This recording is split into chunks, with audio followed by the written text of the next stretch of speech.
പിതാവിൻ്റെയും പുത്രൻ്റെയും പരിശുദ്ധ റൂഹായുടെയും നാമത്തിൽ തന്നെ ആമേൻ. യേശുക്രിസ്തുവിൽ ഏറ്റവും പ്രിയപ്പെട്ട സഹോദരങ്ങളെ, തിരുവചനങ്ങൾ കേൾക്കാൻ സ്വർഗം നമുക്ക് നൽകിയ വലിയ സ്നേഹത്തെ ഓർത്ത് നമുക്ക് നന്ദി പറയാം.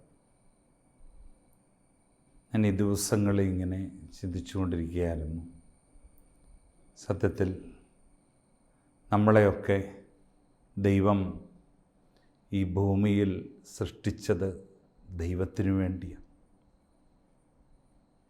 സൃഷ്ടിച്ച ദൈവത്തിന് ഒറ്റ ആഗ്രഹമേ ഉള്ളൂ, നമ്മളെല്ലാം ദൈവത്തിൻ്റെ കൂടെ അവൻ്റെ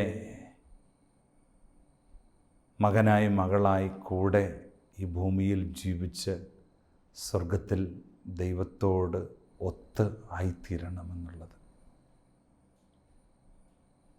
അതിന് സ്വർഗം നമുക്ക് എന്തെല്ലാം വലിയ ദൈവകൃപകളാണ് പ്രിയപ്പെട്ടവരെ തന്നിരിക്കുന്നത്. കഴിഞ്ഞ ദിവസം ഞാനിങ്ങനെ എൻ്റെ ദേവാലയത്തിൽ ഒരു ചെറിയ വചന ശുശ്രൂഷ ഇങ്ങനെ നടത്തിക്കൊണ്ടിരിക്കുക. അപ്പോൾ വലിയൊരു ബോധ്യം എനിക്ക് കിട്ടിയിട്ടാണ് ഞാൻ ആ വചന ശുശ്രൂഷ തന്നെ നടത്തുന്നത് തന്നെ. പരിശുദ്ധാത്മാവ് പ്രത്യേകം എന്നെ പഠിപ്പിച്ചു നൽകിയ ഒരു ബോധ്യമാണ്. ഞായറാഴ്ച ദിവസം പരിശുദ്ധമായി നീ ആചരിക്കണം. സാബത്ത് ഏറ്റവും പരിശുദ്ധമായി നീ ആചരിക്കണം. ഈ സാബത്ത് ആചരിക്കാത്തവനെ സ്വർഗം വിളിക്കുന്നത് ദൈവദൂഷകൻ എന്നാണ്. ഒരുത്തൻ സാബത്തിനെ അശുദ്ധമാക്കിയാൽ സ്വർഗം അതിനെ വീക്ഷിക്കുന്നത് ദൈവ ദൂഷണം എന്നൊക്കെയാണ്. 2 മക്കാബിരുടെ പുസ്തകം 15-ാം അധ്യായത്തിൽ നിക്കാനോറിൻ്റെ ദൈവദൂഷണം എന്ന് പറയുക.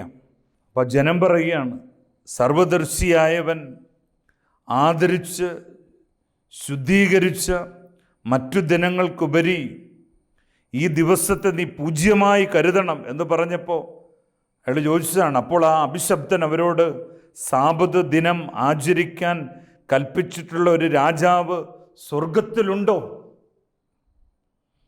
പലരോടും പള്ളി വരണം, പരിശുദ്ധ കുർബാനയ്ക്ക് വരണം, ഞായറാഴ്ച പരിശുദ്ധമായിട്ട് ആചരിക്കണം എന്നൊക്കെ പറയുമ്പോൾ എല്ലാവർക്കും ഇതൊരു നിസ്സാരമാണ്. പക്ഷെ നമ്മൾ ഓർക്കണം, ഉൽപ്പത്തി പുസ്തകം 1-2 അധ്യായമൊക്കെ പഠിക്കുമ്പോൾ 6 ദിവസം കൊണ്ട് ദൈവം എല്ലാം സൃഷ്ടിച്ചു. 7-ാം ദിവസം അവൻ സ്വസ്ഥനായി ഇരുന്നു. 10 കൽപ്പനകളിലെ ഒരു പ്രധാനപ്പെട്ട കൽപ്പനയാണ് സാബത്ത് വിശുദ്ധമായി ആചരിക്കണം എന്നുള്ളത് തന്നെ. യെശയ്യാ പ്രവാചകന്റെ പുസ്തകം 56-ാം അധ്യായം 1 തൊട്ടുള്ള വചനത്തിൽ ഇങ്ങനെയാണ് പറയുന്നത്. കർത്താവ് അരുളി ചെയ്യുന്നു, ന്യായം പാലിക്കുക, നീതി പ്രവർത്തിക്കുക, ഞാൻ രക്ഷ നൽകാൻ പോകുന്നു. എൻ്റെ നീതി വെളിപ്പെടും. ഇവ പാലിക്കുന്നവൻ, ഇവ മുറുകെ പിടിക്കുന്ന മർത്യൻ സാബത്ത് അശുദ്ധമാക്കാതെ ആചരിക്കുകയും തിന്മ പ്രവർത്തിക്കാതിരിക്കുകയും ചെയ്യുന്നവൻ അനുഗ്രഹീതൻ. കർത്താവ് തൻ്റെ ജനത്തിൽ നിന്ന് എന്നെ തീർച്ചയായും അകറ്റി നിർത്തുമെന്ന് അവിടുത്തോട് ചേർന്ന് നിൽക്കുന്ന പരദേശിയോ, ഞാനൊരു വെറുമൊരു ഉണക്കവൃക്ഷമാണെന്ന് ഷണ്ടനോ പറയാതിരിക്കട്ടെ.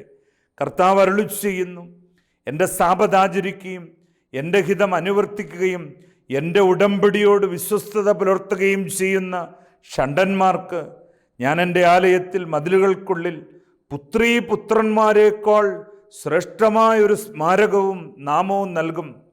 ഒരിക്കലും തുടച്ചു മാറ്റപ്പെടാത്ത ശാശ്വത നാമമായിരിക്കും അത്.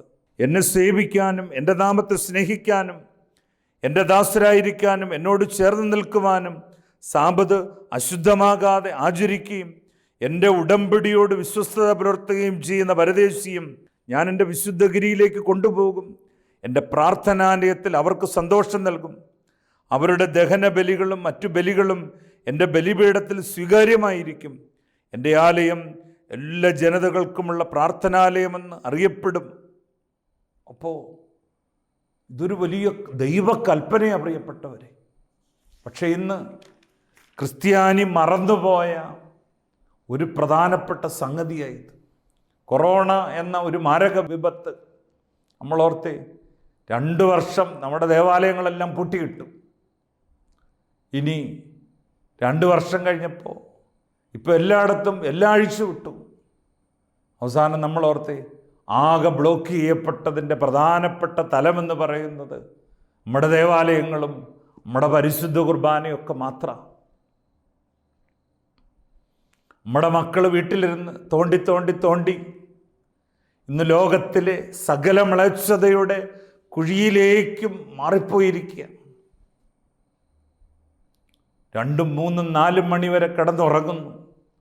എന്നിട്ട് 11, 12 മണിയാകുമ്പോൾ എഴുന്നേൽക്കുന്നു, വീണ്ടും എന്നേലും കഴിക്കുന്നു, വീണ്ടും തോണ്ടൽ തുടങ്ങുന്നു. ഞാൻ കഴിഞ്ഞ ദിവസം 1-2 പിള്ളേരെയൊക്കെ പരിചയപ്പെട്ടപ്പോൾ മാരകമായ ജാപ്പനീസ് അല്ലെങ്കിൽ കൊറിയൻ കാർട്ടൂണുകൾക്കെല്ലാം ഈ കുഞ്ഞുങ്ങൾ അടിമകളാണ്. ഒരു പയ്യനെ മാത്രം പരിശോധിച്ചപ്പോൾ അവൻ 7 പ്രാവശ്യം ആത്മഹത്യക്ക് ശ്രമിച്ചു കഴിഞ്ഞു. ഈ കാർട്ടൂണുകളുടെ എല്ലാ സ്വാധീനം മൂലം അവൻ്റെ സ്വാഭാവിക ബുദ്ധിയുടെ തലമെല്ലാം എന്ത് ചെയ്തു? തകർക്കപ്പെട്ടിരിക്കുക. അവൻ അപ്പനോട് വെറുപ്പ്, അമ്മയോട് വെറുപ്പ്, സഹോദരങ്ങളെ കാണത്തില്ല, പഠിക്കുന്ന പാഠപുസ്തകങ്ങളോട് വെറുപ്പ്, അധ്യാപകരോട് വെറുപ്പ്. കണ്ടോ? ഈ 2 വർഷം കൊണ്ട് നമ്മുടെ കുഞ്ഞുങ്ങളുടെയും നമ്മുടെയുമൊക്കെ മാനസിക നിലകൾ തന്നെ തകർക്കപ്പെട്ടു. ഒറ്റ കാരണമേ ഉള്ളൂ, പരിശുദ്ധ കുർബാന എന്ന ദൈവകൃപയെ നമ്മുടെ മുമ്പിൽ മൂടപ്പെട്ടു എന്നുള്ളതാണ്. യെശയ്യാ പ്രവാചകന്റെ പുസ്തകം 58-ാം അധ്യായം 13 തൊട്ടുള്ള വചനത്തിൽ പറയുക, സാബത്തിനെ ചവിട്ടി മെതിക്കുന്നതിൽ നിന്നും എൻ്റെ വിശുദ്ധ ദിവസത്തിൽ നിന്റെ ഇഷ്ടം അനുവർത്തിക്കുന്നതിൽ നിന്ന് നീ പിന്തിരിയുക. സാബത്തിനെ സന്തോഷദായകവും കർത്താവിൻ്റെ വിശുദ്ധ ദിനത്തെ ബഹുമാന്യവുമായി കണക്കാക്കുക. നിന്റെ സ്വന്തം വഴിയിലൂടെ നടക്കാതെയും നിന്റെ താല്പര്യങ്ങൾ അന്വേഷിക്കാതെയും വ്യർത്ഥഭാഷണത്തിൽ ഏർപ്പെടാതെയും അതിനെ ആദരിക്കുക. അപ്പോൾ നീ കർത്താവിൽ ആനന്ദം കണ്ടെത്തും. ലോകത്തിലെ ഉന്നത സ്ഥാനങ്ങളിലൂടെ നിന്നെ ഞാൻ സവാരി ചെയ്യിക്കും. നിന്റെ പിതാവായ യാക്കോബിൻ്റെ ഓഹരി കൊണ്ട് നിന്നെ ഞാൻ പരിപാലിക്കും. കർത്താവാണ് ഇതരുളി ചെയ്തിരിക്കുന്നത്. നമ്മൾ പിള്ളേരെയും കൊണ്ട് ലോകത്തിലുള്ള കൗൺസിലിംഗ് സെൻ്ററുകളിലൊന്നും ഓടിക്കയറിയിട്ട് കാര്യമില്ല പ്രിയപ്പെട്ടവർ. കാരണം ഈ കാണുന്ന ഗെയിമുകളും അതുതല്ല, ഇവരുടെ ആറ്റിറ്റ്യൂഡുകളിൽ, ചിന്താതലങ്ങളിൽ പിശാച്, ലോകം വലിയ കാര്യങ്ങൾ കുത്തിവെച്ചു കഴിഞ്ഞു. ആർക്കും ആരെയും സ്വീകരിക്കാൻ പറ്റാത്ത ഒരു മാനസിക നിലയിലേക്ക് അപ്പനും അമ്മയും മക്കളുമെല്ലാം പൊക്കൊണ്ടിരിക്കുന്ന ഒരു കാലം. ഒറ്റ വഴിയേ ഉള്ളൂ, നിന്റെ ദേവാലയത്തിലേക്ക് നീ തിരിച്ചു വരിക. ഒരു ക്രിസ്ത്യാനി എന്ന നിലയിൽ യഹൂദന് ശനിയാഴ്ചയാണ് സാബത്ത്. ഒരു ക്രിസ്ത്യാനിയുടെ സാബത്ത് എന്ന് പറയുന്നത് ഞായറാഴ്ചയാണ്. നമ്മുടെ ഒരു ദിനം ആരംഭിക്കുന്നത് ഇന്ന് വൈകിട്ട്, ഇന്ന് സന്ധ്യയ്ക്ക് 6 മുതൽ നാളെ വൈകിട്ട് 6 മണി വരെയാണ്. ശനിയാഴ്ച വൈകിട്ട് 6 മുതൽ ഞായറാഴ്ച വൈകിട്ട് 6 മണി വരെയുള്ള സമയം നീ നിൻ്റെ TV ഓഫ് ചെയ്യ്, നിൻ്റെ മൊബൈൽ ഓഫ് ചെയ്യ്, നിൻ്റെ പഠന മേഖലകളുടെ കാര്യങ്ങളൊക്കെ മാറ്റ്, നിൻ്റെ സ്വന്തം വഴികൾ നിർത്ത്, ഞായറാഴ്ചകളിലെ കച്ചവടങ്ങളൊക്കെ നിർത്ത്. നൂറ്റാണ്ടുകൾക്ക് മുമ്പ് യഹൂദ ജനം തകർന്ന് തരിപ്പണമായപ്പോൾ അവരെ വിമോചിപ്പിക്കാൻ വേണ്ടി സ്വർഗം ഉയർത്തിയ 2 പ്രവാചകന്മാരുണ്ട്. ഒരാളുടെ പേര് എസ്ര എന്നും മറ്റൊരാളുടെ പേര് നെഹമിയ എന്നുമാണ്. എസ്ര എന്ന പ്രവാചകന്റെ ദൗത്യം വിവാഹ തകർച്ചകളിൽ നിന്ന് തലമുറകളെ രക്ഷിക്കുക എന്നുള്ളതാണ്. കണ്ടോ? ഇടകലർന്ന വിവാഹ ബന്ധങ്ങൾ അവസാനിപ്പിച്ചിട്ട് എസ്ര എന്ത് ചെയ്തു? ജനത്തെ ദൈവത്തെങ്കിലേക്ക് അടുപ്പിച്ചു. നിനക്കിഷ്ടമുള്ളവനെ വിവാഹം കഴിക്കാനല്ല ബൈബിള് പഠിപ്പിച്ചിരിക്കുന്നത്. നിന്റെ ആത്മാവാണ് പ്രധാനപ്പെട്ട ഒരു തലം. ഓർക്കുക, നീ ഏതെങ്കിലും ഇഷ്ടപ്പെട്ട ഒരുത്തനെ അന്വേഷിച്ചു പോകുമ്പോൾ നിന്റെ ആത്മാവിന് ലഭിക്കേണ്ട പരിശുദ്ധ കുർബാന എന്ന ദൈവം നിനക്ക് പിന്നീട് ലഭിക്കത്തില്ല. സത്യത്തിൽ എസ്ര ജനത്തെ ഉദ്ബോധിപ്പിച്ചു. മിശ്ര വിവാഹങ്ങളൊക്കെ അവസാനിപ്പിച്ച് ജനത്തെ ഉദ്ബോധിപ്പിച്ച് ജനത്തെ കൃപയുടെ വഴിക്ക് തിരിച്ചു കൊണ്ടുവന്നു. നെഹമ്യാ പ്രവാചകൻ ചെയ്തൊരു കാര്യമാണ്, തകർന്നു കിടന്ന ദൈവത്വത്തിൻ്റെ മേഖലകൾ അവൻ പുനഃക്രമീകരിച്ചു.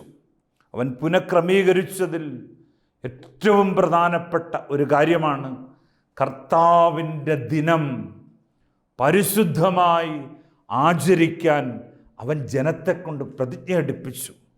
നെഹമ്യാ പ്രവാചകന്റെ പുസ്തകം 13-ാം അധ്യായം 15 തൊട്ട് 22 വരെയുള്ള വചനത്തിൽ ഇങ്ങനെയാ പറയുന്നത്: അക്കാലത്ത് യൂദാജനം സാബത്തിൽ മുന്തിരിച്ചക്ക ആട്ടുന്നതും ധാന്യക്കറ്റ കഴുതപ്പുറത്ത് കയറ്റുന്നതും ജെറുസലേമിലേക്ക് വീഞ്ഞ, മുന്തിരി, അത്തിപ്പഴം എന്നിവയും മറ്റു ചുമടുകളും കൊണ്ടുവരുന്നത് ഞാൻ കണ്ടു. സാബത്ത് ദിനത്തെ അശുദ്ധമാക്കി എത്ര വലിയ തിന്മയാണ് നിങ്ങൾ ചെയ്യുന്നത്! നിങ്ങളുടെ പിതാക്കന്മാർ ഇങ്ങനെ ചെയ്തതുകൊണ്ടല്ലേ നമ്മുടെ ദൈവം നമുക്കും നമ്മുടെ നഗരത്തിനും ഈ ദുരിതം വരുത്തിയത്. എന്നിട്ടും സാബത്ത് അശുദ്ധമാക്കി നിങ്ങൾ ഇസ്രായേലിൻ്റെ മേൽ പൂർവോപരി ക്രോധം വിളിച്ചു വരുത്തുന്നു. സാബത്തിന് മുമ്പ് ഇരുട്ട് വ്യാപിക്കാൻ തുടങ്ങുമ്പോൾ ജെറുസലേമിൻ്റെ കവാടങ്ങൾ അടയ്ക്കണമെന്നും സാബത്ത് കഴിയുന്നതുവരെ തുറക്കരുതെന്നും ഞാൻ നിർദ്ദേശിച്ചു. സാബത്ത് ദിവസം വിശുദ്ധമായി ആചരിക്കേണ്ടതിന് തങ്ങളെ തന്നെ ശുദ്ധീകരിക്കുകയും കവാടങ്ങൾ കാത്തുസൂക്ഷിക്കുകയും ചെയ്യാൻ ലേവ്യരോട് ഞാൻ കൽപ്പിച്ചു. എൻ്റെ ദൈവമേ, ഇതും എനിക്ക് അനുകൂലമായി ഓർക്കണമേ. അങ്ങയുടെ അനശ്വര സ്നേഹത്തിൻ്റെ മഹത്വത്തിനൊത്ത് എന്നെ രക്ഷിക്കണമേ. കണ്ടോ, പ്രവാചകന് കിട്ടിയ വലിയൊരു ബോധ്യം. സാബത്ത് ദിനത്തിന് ഇരുട്ട് വ്യാപിക്കാൻ തുടങ്ങുന്നതിന് മുമ്പ് ജെറുസലേമിൻ്റെ കവാടങ്ങൾ അവൻ അടപ്പിച്ചു. സാബത്ത് തീർന്ന ശേഷമേ അത് തുറപ്പിച്ചുള്ളൂ. തകർന്നുപോയ ഇസ്രായേൽ ജനം വീണ്ടും പുനരുദ്ധരിക്കാൻ, കൃപയിൽ ഉയരാൻ, സന്തതികൾ അനുഗ്രഹിക്കപ്പെടാൻ പ്രവാചകനിലൂടെ വെളിപ്പെട്ട ഒരു സത്യമാണ് കർത്താവിൻ്റെ ദിനം പരിശുദ്ധമായി ആചരിക്കണം. യേശു ക്രിസ്തു എന്ന സത്യദൈവത്തിന് ജീവിതത്തിൽ നീ ഒന്നാം സ്ഥാനം കൊടുക്കാൻ തുടങ്ങിയാൽ സ്വർഗത്തിലും ഭൂമിയിലും പാതാളത്തിലുമുള്ള സകല മുട്ടും മടങ്ങും. അതുകൊണ്ട് നമ്മൾ തിരിച്ചറിയണം, ഓരോ ദൈവകൽപ്പനകളും ഓരോ മാമോദിസ മുങ്ങിയ മനുഷ്യനും പാലിക്കപ്പെടണം അവൻ്റെ ജീവിതത്തിൽ. ഞായറാഴ്ച അതിരാവിലെ എഴുന്നേൽക്കണം. എപ്പോഴേലും എഴുന്നേറ്റ് 2 കുറ്റി പുട്ടും തിന്നിട്ടല്ല പ്രിയപ്പെട്ടവരെ ദേവാലയത്തിൽ പോകേണ്ടത്. പ്രഭാതത്തിൽ ഉണർന്നെഴുന്നേൽക്കണം, ഒരു 4 മണിക്കൊക്കെ വെളുപ്പിനെ. എന്നിട്ട് പാതിരാത്രി പ്രാർത്ഥനയും പ്രഭാത പ്രാർത്ഥനയും 3-ാം മണി പ്രാർത്ഥനയും 6-ാം മണി പ്രാർത്ഥനയും ഒക്കെ ചൊല്ലി ഒരുങ്ങണം, മക്കളെ ഒരുക്കണം. എന്നിട്ട് അതിരാവിലെ ദേവാലയത്തിൽ ചെല്ലണം. ഏതെങ്കിലും ഒരു വീഴ്ച പറ്റിയിട്ടുണ്ടെങ്കിൽ പുരോഹിതനെ കണ്ടെത്തി പാപങ്ങൾ ഏറ്റുപറയണം. കുടുംബം ഒന്നായി തമ്പുരാൻ്റെ സന്നിധിയിൽ നിന്ന് ആ പരിശുദ്ധ കുർബാനയിൽ തങ്ങളെ തന്നെ സമർപ്പിച്ച് ഒന്ന് പ്രാർത്ഥിച്ചു തുടങ്ങിക്കേ. നിന്റെ മുമ്പിൽ സ്വർഗത്തിലെ ദൂതൻ മുമ്പേ പോകും. നിന്റെ ജീവിതത്തിൻ്റെ സകല ബ്ലോക്കുകളും മാറാൻ ഒറ്റ വഴിയേ ഉള്ളൂ. ഞായറാഴ്ച പരിശുദ്ധമായി ആചരിക്കുക എന്നുള്ളതാണ്. അതുകൊണ്ടല്ലേ യെശയ്യാ പ്രവാചകന്റെ പുസ്തകത്തിൽ പറഞ്ഞത്, നിന്റെ ഇഷ്ടം അനുവർത്തിക്കുന്നതിൽ നിന്ന് നീ പിന്തിരിയുക, നീ സാബത്തിനെ ചവിട്ടി മെതിക്കരുത്. കണ്ടോ, ഇന്നെല്ലാ ഫംഗ്ഷനുകളും ഞായറാഴ്ച ദിവസം കൊണ്ട് വെച്ചിരിക്കുക. ഇനി ഞായറാഴ്ച വെച്ചു കഴിഞ്ഞാൽ പ്രത്യേകത, അനേകം മനുഷ്യരുടെ ദൈവകൃപയെ ബ്ലോക്കാക്കുക. ഒരു ലൗകിക സന്തോഷം മാത്രം. പലരും അതിന് ഇന്ന് കൂട്ടുകൂടി ഓശാന പാടിക്കൊണ്ടിരിക്കുക. അതുകൊണ്ട് ക്രിസ്ത്യാനി, നീ തിരിച്ചറിയണം, എനിക്കും നിനക്കും കിട്ടിയ ദൈവകൽപ്പനകൾ നിസ്സാരമല്ല. ഞായറാഴ്ചകളിലെ പഠനങ്ങൾ വേണ്ടെന്ന് വെക്കണം. ലൗകിക പഠനങ്ങൾ വേണ്ടെന്ന് വെക്കണം. നിത്യതയിൽ നിന്നെ എത്തിക്കാൻ അപ്പമായി തീർന്ന കർത്താവ് ഉയർത്തെഴുന്നേറ്റ ദിവസമാണ് ഞായറാഴ്ച ദിവസം.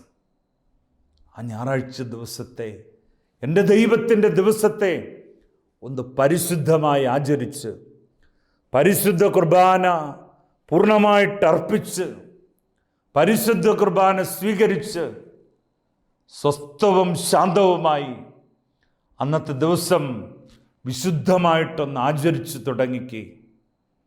എന്നിട്ട് നീ നിൻ്റെ കൃഷിയിടങ്ങളിൽ പോയി ഒന്ന് നിൻ്റെ കരങ്ങൾ ഉയർത്തി ഒന്ന് അനുഗ്രഹിച്ച്, നിൻ്റെ മക്കളെ, നിനക്കുള്ളതിനെയൊക്കെ നീ ഒന്ന് കരമുയർത്തി അനുഗ്രഹിച്ച്, സ്വർഗം അതിനെ 10,000 മടങ്ങായിട്ട് വർദ്ധിപ്പിക്കും. ഏത് മുദ്രപ്പേപ്പർ വേണമെങ്കിലും ഈ സത്യം എഴുതി ഒപ്പിട്ട് തരാം പ്രിയപ്പെട്ടവരെ. അതുകൊണ്ട് ജീവിതത്തിൻ്റെ തകർച്ചകളും തളർച്ചകളും ഒക്കെ മാറണേൽ ഓരോ ദൈവകൽപ്പനകളും സസൂക്ഷ്മം നമ്മൾ പാലിക്കണം. അതിന് മറ്റുള്ളവരെ ഒരുക്കണം.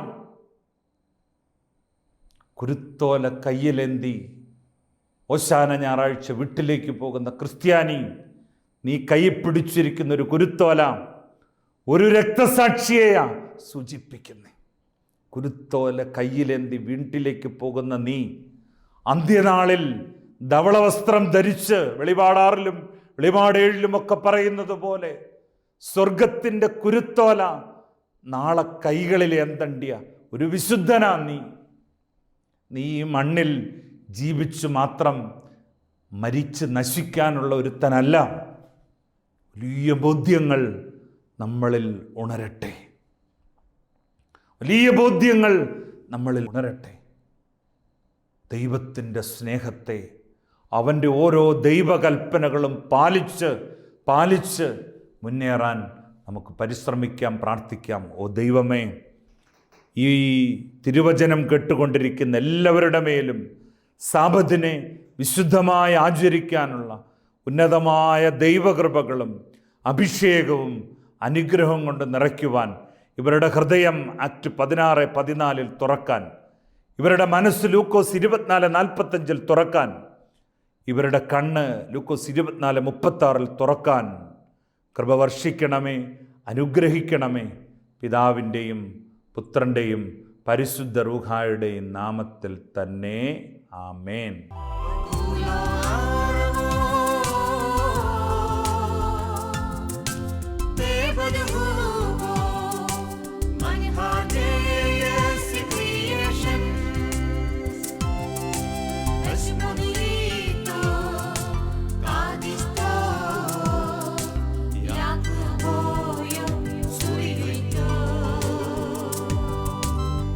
Maria.